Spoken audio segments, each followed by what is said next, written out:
How could you sell the apartment? That place was supposed to be ours. Devin's voice shook the walls. His face burned red with anger, while his wife Tasha clutched her chest as if she might faint. I didn't flinch. For years I had been the one trembling, but not anymore. Before you say anything else, I told him quietly, there's something you need to know. As my words left my mouth, I saw the confusion in his eyes slowly turn into fear. His lips trembled, and for the first time in years, he didn't look powerful. He looked lost. But Mom, he whispered, Tasha and I have nowhere to go. What are we supposed to do now? At that moment, I realized something deep. For years, I had lived in fear of losing my son's love, but now it was him who feared losing what he thought was his right. And that tiny shift of power, it felt like freedom. My name is Clara Mae Johnson. I'm 65 years old, and until 6 months ago, I was invisible. Invisible to my son, invisible to his wife, and worst of all, invisible to myself. I lived in a small 2-bedroom apartment that my late husband Thomas and I bought 30 years ago. It wasn't fancy. The wallpaper peeled, the pipes groaned, and the kitchen light flickered. But it was ours. Every corner of that home carried his memory. When Thomas passed away in his sleep 7 years ago, my world grew silent. The laughter, the warmth, the sense of being seen, all gone. My days became mechanical. I would wake up at 6, make coffee in the same old percolator, sweep the floor, and wait. I never even knew what I was waiting for. Maybe a phone call, maybe a visit, maybe a reason to smile.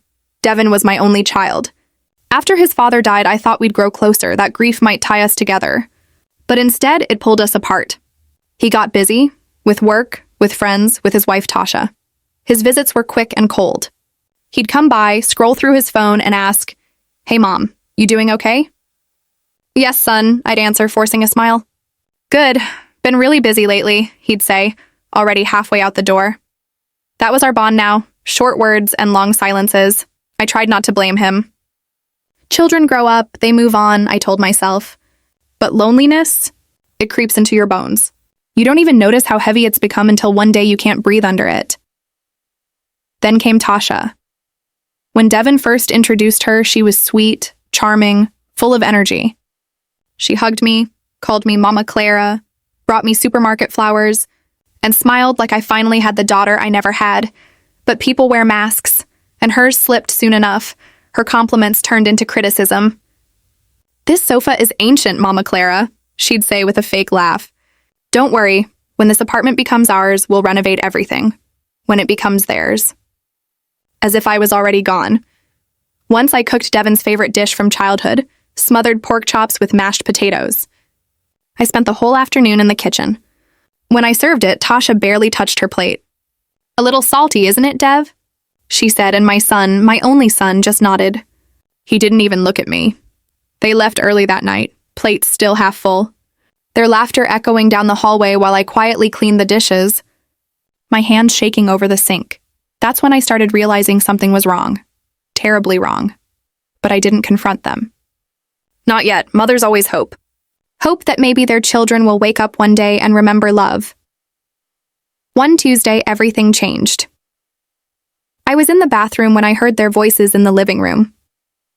They didn't know I was home. Tasha's tone was light, excited. "How much do you think this apartment is worth?"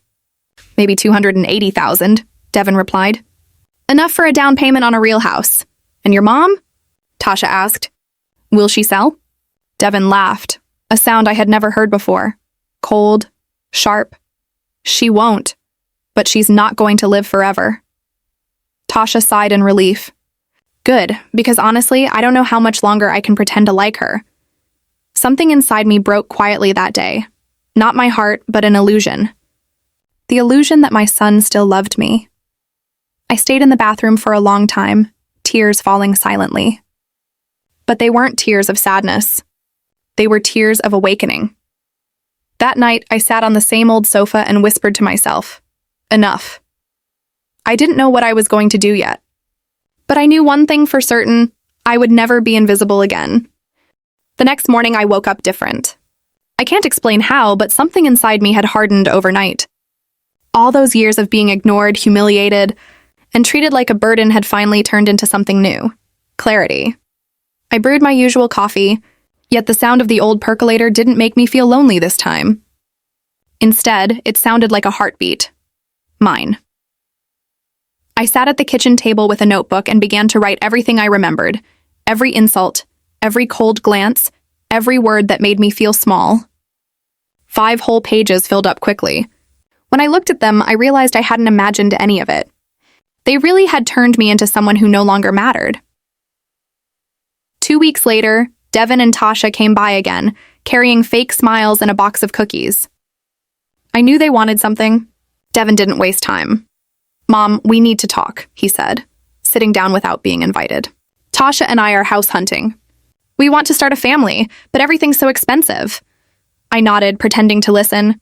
Then Tasha leaned forward, her voice sugar sweet. "Mama Clara, you're living all alone in such a big place. 2 bedrooms just for 1 person. It's too much, don't you think? If you sold this apartment, you could move somewhere smaller, cozier, maybe even near us. And we could buy this one at a fair family price." Family price. Those 2 words tasted like poison. I took a deep breath and said quietly, "I'm not ready to sell. This place holds too many memories for me." Devin frowned as if I had insulted him. "Mom, don't be selfish. At your age, why cling to old walls? You should think about your family." Tasha pretended to wipe a tear. "We were really counting on this, Mama Clara. We've already started planning." Planning? With my home? With my life? I didn't argue. I simply smiled and said, "I'll think about it." They looked satisfied, certain I would cave as I always did, but this time I felt no guilt, only determination. When the door closed behind them, I whispered, "Never again." 3 weeks passed. Devin called every other day. "Mom, did you decide yet? We found a perfect house. Don't take too long." Tasha sent messages filled with emojis and emotional blackmail. "Think of your future grandkids, Mama Clara. They'd love a backyard." Every word was manipulation disguised as love. One Friday, I went to the bank to update some paperwork. While waiting, I overheard 2 women chatting nearby. One of them said, "My mother-in-law sold her house, bought a small flat, and went traveling. She said she worked for others her whole life and now she'll live for herself." The other woman gasped. "Wow, I could never do that." "My family would kill me," the first woman smiled. "It's her life. Why should she need permission?" Those words struck me like lightning. Why should I need permission? This home wasn't a gift. My husband and I paid for every brick with 30 years of hard work. And yet, I had let my son make me feel like a guest in my own life. That night, I lay awake, staring at the ceiling. By morning, my mind was clear. I picked up the phone and searched online for real estate agencies. "Good morning," said a polite woman on the line. "How can we help you?" "My name is Clara Johnson," I said, my voice shaking only slightly. "I want to sell my apartment, quietly and quickly." The agent asked some questions, then said, "We can send someone tomorrow to appraise the property." "Perfect," I replied. When I hung up, my hands trembled, not with fear but with adrenaline. After years of silence, I had taken my first real step. The next day, a man in a gray suit arrived. He inspected every corner, took photos, and finally said, "You could sell for around $280,000, maybe $250,000 if you want a fast sale." "Let's do it," I said without hesitation. He blinked, surprised. "Don't you want to consult your family first?" I met his eyes. "No, this decision is mine." And for the first time in years, those words didn't feel like rebellion. They felt like truth. Within a week, a young couple offered to buy it for $270,000 cash. I accepted. While my son kept calling, demanding answers, I stayed silent. He thought I was still thinking about it. He had no idea the papers were already signed. I used part of the money to buy a smaller 1-bedroom condo in a quiet neighborhood. It wasn't grand, but it had sunlight, a clean kitchen, and peace. The rest I invested for my future. When I finally closed the door to my old apartment, I felt no sadness, only relief. No one else had the keys. No one could tell me what to do anymore, but I knew the storm was coming. Devin would soon find out. 3 weeks after the sale, I had just finished unpacking the last box in my new condo when the phone rang. "Mom?" Devin's voice sounded cheerful, too cheerful. "Tasha and I want to take you out to dinner this Friday." It's been too long. That fake sweetness told me everything. They had no idea I'd already sold the apartment, but they were planning another way to convince me. "Sure, son," I said calmly. "What time?" 7. We'll pick you up. I hung up and took a deep breath. They were switching tactics, less pressure, more pretend love. But I was no longer the same weak woman they used to manipulate. When Friday came, I dressed carefully in a brown dress I hadn't worn in years. I looked at myself in the mirror and whispered, "You are not invisible anymore." Devin arrived exactly on time. He rang the bell at my old building, not knowing it wasn't mine anymore. I walked down the stairs slowly, and when he saw me, he frowned. "What took you so long, Mom?" "We've been waiting." "I had to get ready," I replied, smiling lightly. Tasha greeted me with her usual sugary tone. "Mama Clara, you look lovely tonight." But her eyes were cold. We went to a small Italian restaurant, quiet, away from people. A perfect place for manipulation disguised as concern. They ordered steak and pasta. I ordered a salad. My stomach was too tense to eat. For the first few minutes, we talked about meaningless things: the weather, Devin's work, a neighbor's wedding. Then, as the main course arrived, Devin finally got to the point. "Mom," he said softly, "Tasha and I have been really worried about you." I looked up. "Worried? Why?" "Well," Tasha said, leaning forward, "you're alone in that big condo. At your age, that's dangerous. Anything could happen, an accident, a fall, and no one would know." Devin nodded. "That's why we think it's time you sell the place. You could move in with us or buy something smaller near us. We'd feel better knowing you're safe." I took a sip of water and said gently, "That's very thoughtful of you." "I'll think about it." Tasha blinked, surprised. "But Mama Clara, we need an answer soon. We've already found a house. If you sell, you could help us with the down payment, just a small family loan. Or maybe an advance on the inheritance." An advance on the inheritance. Those words made my blood run cold, as if my death was already scheduled in their minds. "I said I'll think about it," I repeated. Devin's fake calm cracked. "Mom, you can't keep delaying this." "We've been talking about it for months," I smiled. "It's a big decision, Devin. I need time." Tasha sighed dramatically. "But we already told the owner we'd buy the house. If we don't pay the deposit soon, we'll lose it." "Please, Mama Clara, our only plan is your condo." How convenient, I thought. Their dream life depended entirely on my sacrifice. We finished dinner in silence. Devin paid the bill stiffly, avoiding eye contact. When they dropped me off, Tasha hugged me lightly and said, "Think hard, Mama Clara. We just want the best for everyone." I went inside and locked the door behind me. The best for everyone, but never for me. The next few days were filled with messages and calls. Tasha sent photos of the house they wanted. "Look, it has a big kitchen, 3 bedrooms, a garden for your grandkids." Every picture, every word was bait. They weren't dreaming about family. They were dreaming about money. Devin's tone changed too. "Mom," he said one night, "I need a yes or no." "It's simple." "No, Devin, it's not simple. It's my home, my savings, my life." He grew quiet, his voice cold. "So you're saying you won't help us?" "I'm saying I need time to think." He hung up without a goodbye. That silence after the call was louder than any argument. It was the sound of love dying for good. A week later, Tasha showed up without warning. She rang the bell again and again. When I opened the door, her eyes were red as if she'd been crying. "Mama Clara, please, can we talk?" I let her in. The old apartment was almost empty. The furniture gone. She looked around, confused, but didn't comment. "Mama Clara," she began softly. "I came to apologize. We've been pushy and desperate. We just want a chance to build our life. Please understand. We didn't mean to hurt you." I stayed silent, letting her speak. "We love you," she continued, "and we want you to live with us. You could be close to your future grandkids." Her voice trembled with practiced emotion. I looked straight into her eyes. "Tasha, tell me honestly, if I had nothing, no apartment, no money, would you still visit me?" She froze. "Of course." "Why would you ask that?" "Then why," I asked quietly, "do you only call when it's about the condo?" Her mouth opened, but no words came out. After a long silence, she stood up. "I think I came at a bad time." She left quickly, her perfume fading behind her. For the first time, I didn't cry after a confrontation. Instead, I felt lighter, as if a long chain had finally broken. That night, I organized all my papers, the sale receipts, bank transfers, recordings of their manipulative words. Everything was ready. I knew Devin's patience would eventually run out, And when it did, I had to be ready. Because the next time we faced each other, it wouldn't be with tears, it would be with truth. It happened on a quiet Saturday morning. I was sitting by the window of my new condo, sipping coffee and watching people pass by on the street below. The sunlight felt soft, peaceful, but I knew that peace wouldn't last. My phone rang. "Mom!" Devin's voice was sharp, impatient. "I'm on my way to your place. We're finishing this talk today. You can't keep avoiding us." He hung up before I could answer. For a moment, I stared at the phone in my hand. My heart raced, but not from fear, from anticipation.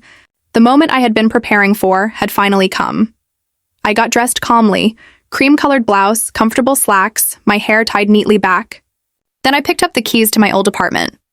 The new owners weren't moving in until next week, so I could still go there one last time. When I arrived, the place was almost empty. The walls echoed with my footsteps.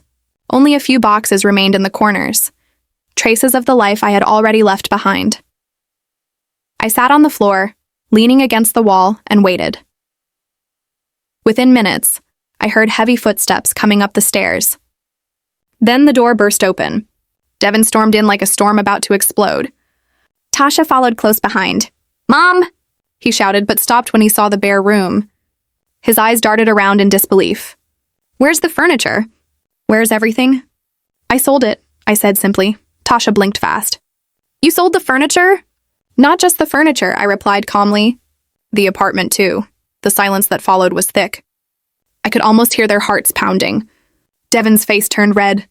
"What did you say?" "I sold the apartment," I repeated. 3 weeks ago. The papers are signed. The new owner moves in soon. Devin's anger exploded. "How could you do that? I promised this condo to my wife. Hand over the sale money right now." Tasha gasped and began to cry. "But Mom, how could you do this to us? We had plans. We were counting on you." Their words washed over me like noise. I had waited too long to finally speak. "This apartment was mine," I said firmly. "It was never yours. I could do whatever I wanted with it." Devin took a step closer, his fists trembling. "Don't you dare talk like that. I'm your son, your only family. That place was my inheritance." I met his eyes without blinking. "Inheritance?" I said softly. "Devin, you're 38. You have a job, a wife, and your health. You were planning what to do with my things while I was still alive. That's not love. That's greed." Tasha's crying turned into shouting. "How dare you talk to him like that? He took care of you after your husband died." I gave a bitter laugh. "Took care of me?" "He visited once a month, called only when he needed something, and let you both treat me like a burden." "That's not care, Tasha. That's convenience." "Mom, please," Devin said suddenly, his voice desperate now. "We have nowhere to go. We can't live on the street. You have the money. It's yours. But by right, it's also ours." "By right?" I repeated, my voice steady. "What right?" "The right of being my son doesn't give you control over my life." He ran his hands through his hair, panicking. "Then at least give us the money from the sale. We can buy the house anyway, please." It was the first time in years I heard him say please. But even that didn't sound real. It was just fear disguised as begging. Tasha came closer. "Mama Clara, think about us. Think about your future grandchildren. If we don't have a home, how will we start a family? How will you ever have the grandkids you want?" I shook my head.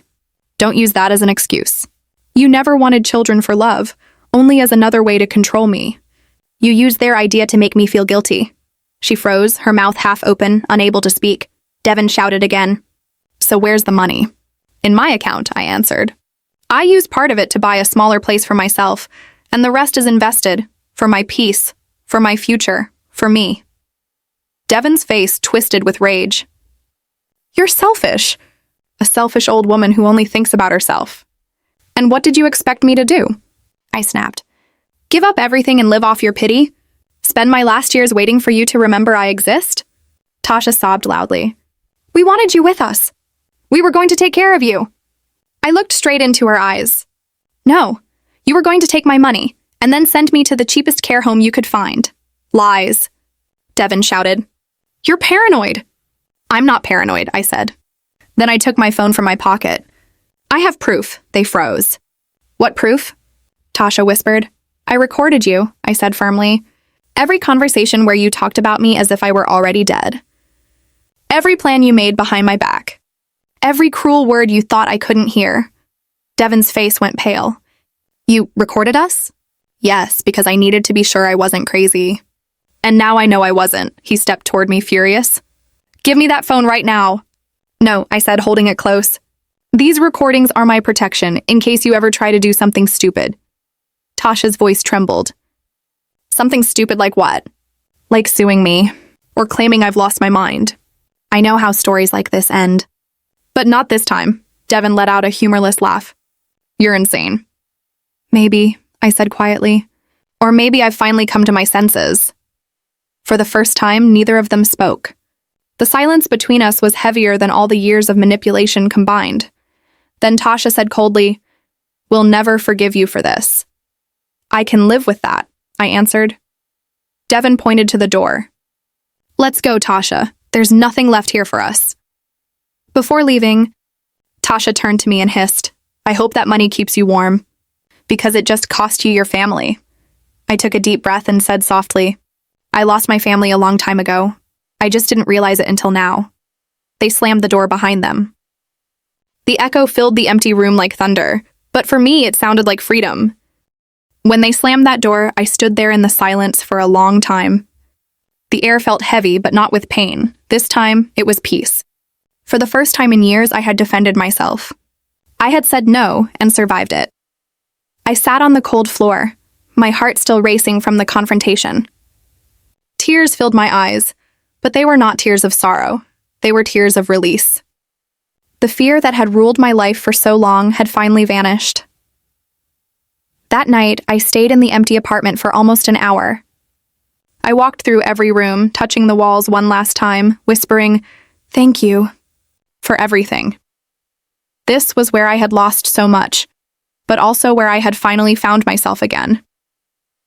When I stepped into my new condo later that evening, it felt like stepping into a new chapter.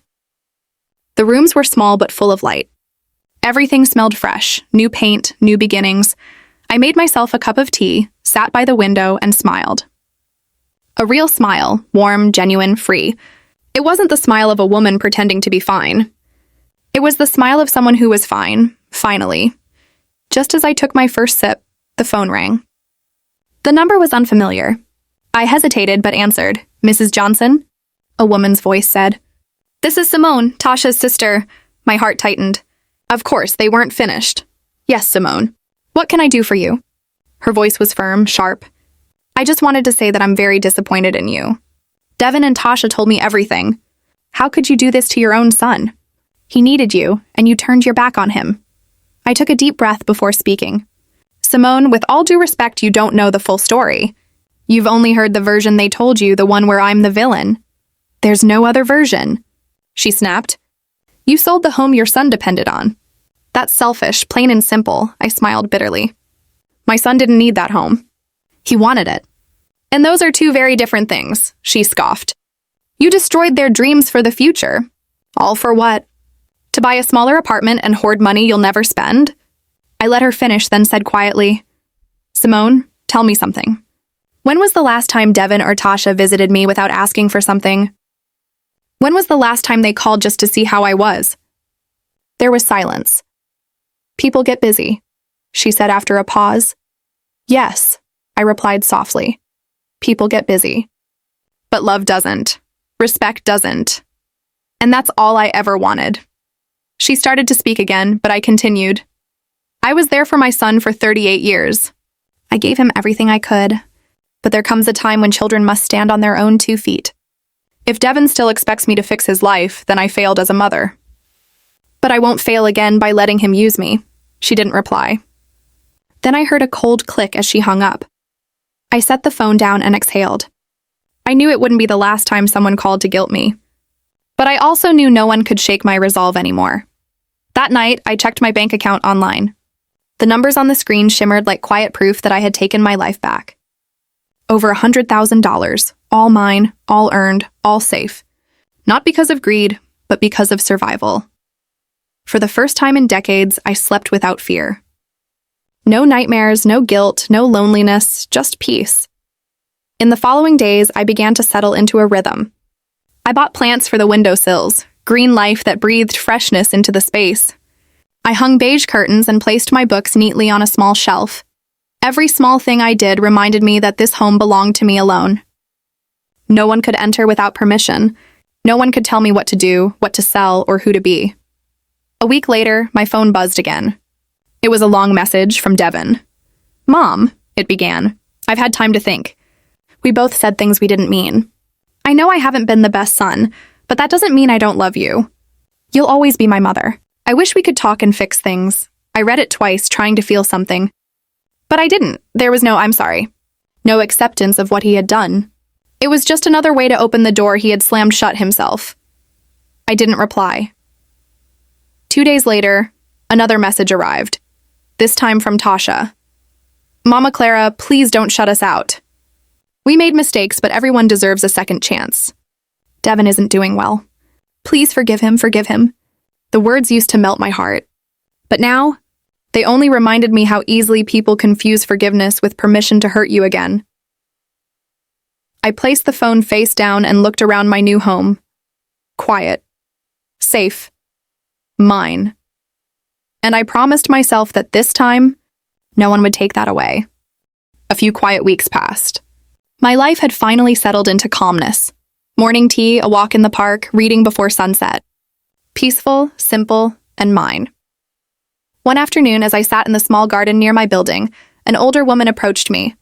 She had silver hair, kind eyes, and carried a small bag of birdseed. She smiled warmly. "Mind if I sit here?" she asked. "Not at all," I said, moving my book aside. She began feeding the pigeons. "They always come back," she said softly. "Even if you don't feed them for days, they find their way." I smiled. That's comforting to know. We talked for a while, about flowers, the neighborhood, little things. Her name was Margaret, and she had lived nearby for over 20 years. When she learned I had just moved in, she said, "Welcome to your new beginning, dear." Her words touched me deeply. "New beginning," I repeated quietly. "Yes, that's exactly what this is." Over the next few weeks, Margaret and I became friends. We took evening walks together, shared recipes, and sometimes just sat quietly watching the sunset. For the first time in years, I had someone who cared without wanting anything in return. One day, while we were having coffee, she looked at me thoughtfully. "You've got a strength about you, Clara," she said, "but also a sadness, like someone who's learned too much too late." Her words hit home. I looked down at my cup and said softly, "Maybe I just loved too much for too long." Margaret reached over and squeezed my hand. "Love isn't weakness, dear. It's only weakness when you forget to include yourself in it." That night, her words stayed in my mind. Include yourself in it? All my life, I had loved others, sacrificed for others, but I had never truly loved myself. Now I finally was. Quietly, patiently, every single day. One morning, as I was watering my plants, there was a knock at the door. I hesitated before opening it. It was Devin. He looked different. Tired, thinner, eyes heavy with guilt. "Mom," he said softly. "Please, can I come in?" My heart ached, but I stepped aside and nodded. "Come in." He looked around the apartment. "It's nice," he said. "Smaller but warm. It feels like you." I smiled faintly. "That's the idea." He stood silently for a while, then said, "Tasha left me." I blinked. "Oh, I'm sorry." He shook his head. "Don't be. She only cared about money. When she realized I had none left, she walked away." I stayed quiet, letting him speak. "I was angry at you for so long," he continued. "I thought you betrayed me, but now I see I betrayed you first. I took your love for granted." Tears welled up in his eyes. "I'm so sorry, Mom." For a moment, the air between us was still. All the pain, anger, and silence of years hung there, waiting for release. I wanted to be angry, to remind him of the cruel words he had said. But looking at him, broken, lost, sincere, I realized something. Forgiveness doesn't mean forgetting. It means freeing yourself from the weight of hate. I walked over and placed my hand on his shoulder. "I forgive you, Devin," I said quietly, "but you need to forgive yourself too. That's the only way you'll grow." He broke down crying, and I held him, just as I had when he was a little boy. For the first time in a long while, I felt peace, not from being right, but from letting go. When he finally left, he said, I'll make things right, Mom. I promise. I smiled. Just be kind, Devin. That's all I ever wanted. That night, I sat by the window again, watching the stars. The city lights sparkled below, but the sky above was darker, quieter, like a reminder that peace doesn't come from others. It comes from within. I thought about Thomas, my late husband, and whispered, I did it, love. I finally learned to stand alone, and I'm not afraid anymore. The wind brushed softly through the curtains, and I felt like he was there, smiling with me. Life had broken me once, but I had rebuilt myself piece by piece. And now every scar told a story of survival, not defeat.